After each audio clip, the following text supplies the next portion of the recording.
أهلا وسهلا بالمغاربة أينما كنتم داخل وخارج أرض الوطن. فتخيلوا تخرج من داركم، تتوكل على الله، كتقلب على طرف ديال الخبز الحلال بطبيعة الحال، كتحلم غير توفر المصاريف ديال القرض ولا واحد السلف اللي واخد باش تخدم وتعيش وليداتك. وفجأة إخواني تلقى راسك داخل المتاهة ديال الغدر. فقصة ياسين الشاب المغربي اللي تقلبات الحياة ديالو وحياة العائلة ديالو ل 180 درجة، ماشي غير جريمة عادية، هذه قصة كتحبس الأنفاس إخواني، فيها خيانة وفيها طمع وفيها عقل مدبر اللي كيتفرج من بعيد. فاليوم اخواني اخواتي غنعريو على المستور وغنحكيو الحقيقه اللي كشفتها اعترافات الصدمه اللي خلات المغرب كامل يوقف على رجليه وبطبيعه الحال يتصدم من هول الصدمه. فالقضيه فيها واحد السيده، وهذا الشيء اللي غادي يزيد من الهول ديال الصدمه. في البدايه بدات اخواني فاش السلطات الامنيه حطت يديها على الخيط اللي غادي يفك العقده، فالشابه اللي كانت هي الطعم واللي استدرجات ياسين بواحد التمثيليه ديال المشكل العائلي، مثلت عليه باللي عندها مشكل عائلي اللي كلنا كنعرفوا بطبيعه الحال. ملي تحاصرات بالحقائق ما لقات ما تقول اخواني قدام المحققين، بدات كتنطق بكلام صعيب وصعيب اننا نتقبلوه. قالت لهم هذه ماشي اول مره وحنا كنستهدفوا السائقين اللي كيبانوا لينا كافحوا باش يشريوا الطوموبيلات ديالهم. فاخواني سمعوا مزيان، السيده اعترفت باللي كانت عصابه منظمه كيرسموا الخطه ديالهم، كيختاروا الضحيه بناء على الثقه. فمن بعد ما غادي نعرفوا بان ياسين خدا واحد القرض من عند واحد الشخص اللي هو مول الطاكسي فعلا، وهذاك مول الطاكسي اخواني اخواتي طلب منه باش يرد ليه الفلوس في واحد الوقت ما وجيز، ما عطاش واحد المده محدده، ولكن غيدوز غير واحد الوقت صغير وغيطلب منه يرد ليه فلوسه. وهذا الشيء اللي ما قدرش يديرو ياسين.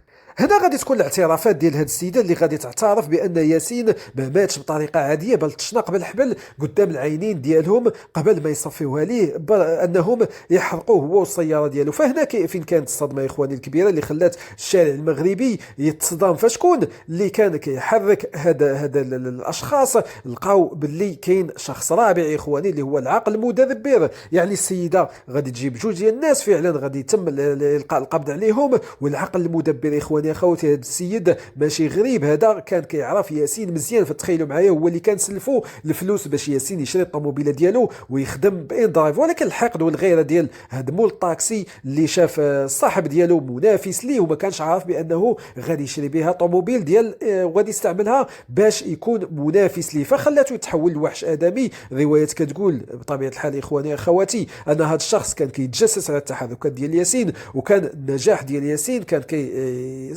كيحرق ليه القلب ديالو بطبيعه الحال والاعصاب ديالو. دابا هو في حاله فرار والسلطات دايره استنفار امني باش يجيبوه. واش كاين موسخ من هذا الغدر اخواني ديال شخص كتعرفوا سلفك، وفوق من هذا الشيء انه يبدا يحرض عليك ناس اخرين ويدير خطه باش يصفيها لك. ودابا نرجعوا للواقع المر، ياسين مشى خلى وراه وليدات بطبيعه الحال، خلى وراه كتبكي، وخلى وراه الزوجه ديالو، خلى داك السلف ديال الطوموبيل اللي كان كيخدم عليها. فهاد الجريمه ما قتلاتش بطبيعه الحال غير ياسين، قتلت الناس كاملين اللي كانوا في الدار ديال ياسين والعائله ديالو. فكنشوفوا نداءات انسانيه في مواقع التواصل الاجتماعي، ناس باغيين يعاونوا، ولكن واش المعاونه الماديه غترجع لنا ياسين؟ هذا الشيء اللي كيخلينا بطبيعه الحال نتحرقوا من الداخل، حيت كنشوفوا عائلات كيتشردوا بسبب الطمع ديال الناس ما كيعرفوا اشنا هي معنى الرحمه. فاخواني هذه القصه هي جرس انذار لنا كاملين. ياسين ضحيه ديال الثقه الزائده وضحيه ديال المجتمع